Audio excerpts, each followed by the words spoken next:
So this morning, students would have completed their higher level paper 2 in Irish. Now, this is considered to be the literary paper, or what I think should really be called the critical thinking paper, for reasons I'll explain in a couple of seconds. So I'm going to walk you through an analysis of the questions. We're going to look at some of the changes that took place this year. But overall, I thought it was a well-crafted paper. I thought it had the students' opinions and students' ideas. There was a great emphasis on that. And it was a well-designed paper that I think really put quality ahead of quantity in this morning's paper. So looking at our first question that we had then this morning, for the first time we had a choice between reading comprehension A or reading comprehension B. Now, on first look at reading comprehension A was about John Hume, and it was a little bit more about along the lines of politics. But again, there was easily recognizable words in this: Laurelin, Colossta, Campus, Olscolia. So while it might have looked a little bit tougher at the start, in theory, on a closer inspection, very, very familiar vocab. Question 6A was lovely. We had the Mo Cnealach, we had the Bríthair Sear. These would have came up in 2019 and in 2017. And again, that real crucial question, question 6B, was how or what were the main traits of John Hume according to the student. Now, again, these would have came up in 2019 and 2017, but it was all about the student's thoughts, the student's opinions, and the student really trying to critically think about John Hume's life. Your second comprehension then that you had a choice on, and I suppose most students would have actually went for this comprehension, and it was about the big stories from 2020. We had lots of recognisable vocab in here. We had coronavirus, we had Brahimach for Brexit, we had George Floyd, we had Kamala Harris. We had lots of material to do with the Irish language, the environment, lots of material on social housing, social problems. Again, very familiar vocab, and again, it really carried over from paper 1's essays on into paper 2 today.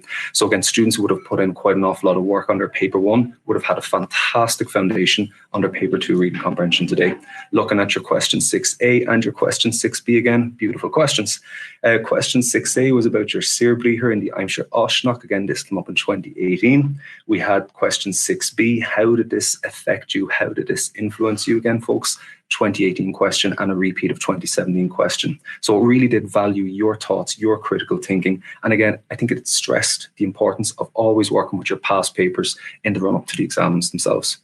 Now, moving on from that, then we have question number 2. We had a choice this year, a wonderful choice between either doing your prose or either doing your poetry. So let's have a look at the prose question. Within the prose section, we had choice of either doing Oisín Dir Nog or Dish.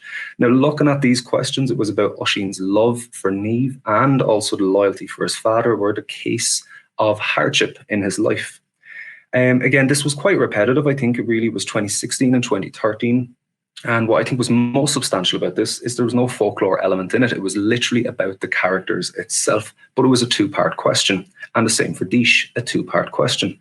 We were looking for the life of Sean's wife and the influence that the survey had played on her life. Again, echoes of 2019 and echoes of 2014. But again, it was a 2-part question. And this is why we always want to hammer home: plan your essay, reflect on the question, plan it, and then attack the answer. Very much a critical thinking paper. But again, definitely would have rewarded students who have completed past papers. Moving on to that, then you had your poetry question, which I think most students would have actually attempted. Poetry was lovely. We had Gavin, and we also had a choice of either doing Spalpeen Fánach. Gavin, I think, was wonderful, quite predictable as well in a way. It was all about the contrast in Gavin. But again, 2 parts. We had a little hint coming in from the question as well in terms of a V, which was the past tense for that was. And we also had ata. So again, it's a 2-part question. Question 2 wanted the opinion of the students. It wanted the ideas of the students. Again, it was, do you think it's a suitable title in your opinion? Again, a fantastic question for students to excel. And then a really, really welcomed, warm question coming in at number 3. Who composed the poem? Tell us about their life. Tell us about their works. And that was fantastic. Now, your other option was Spalpeen Fánach, and I think who doesn't love Spalpeen Fánach? A very kind of nice, warm, welcome question again coming through. Echoes of 2018, echoes of 2014. Tell us about the life of on Spalpeen Fánach. Question number 2 again, what is the emotion that is most awoken in you? Again, a direct quote then from 2014. And again, question number 3, because we have no author, we have no life, and we've no work from Spalpeen Fánach, the question would naturally have gone along then to talk about the metre of the poem itself, which was fantastic. But again, folks, it echoes 2018 and 2014 in our exam papers. Overall, teams of resilience, teams of perseverance, teams of getting through, coming through the papers in 2021. And finally, the last question we had was our literature paper.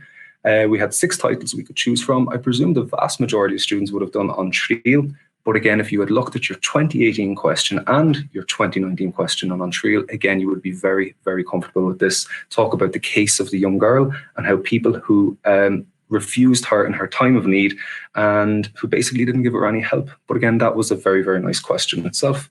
Perhaps maybe you did question 4F, which was Ec Oli, which was Ar Dante Brescia. Very nice questions coming up in that again. Talk about the teams, explain the lines, and again, what was the opinion Darlat according to you? Overall, I think this was a very familiar paper. I think this was a sufficient opportunity for students who have done past exam papers and past questions to really demonstrate the knowledge, really show everything that you've learned over the past 2 years of your Leaving Cert cycle. I thought the paper engaged with the students, and it gave us ample opportunity then to sit down, plan and attack.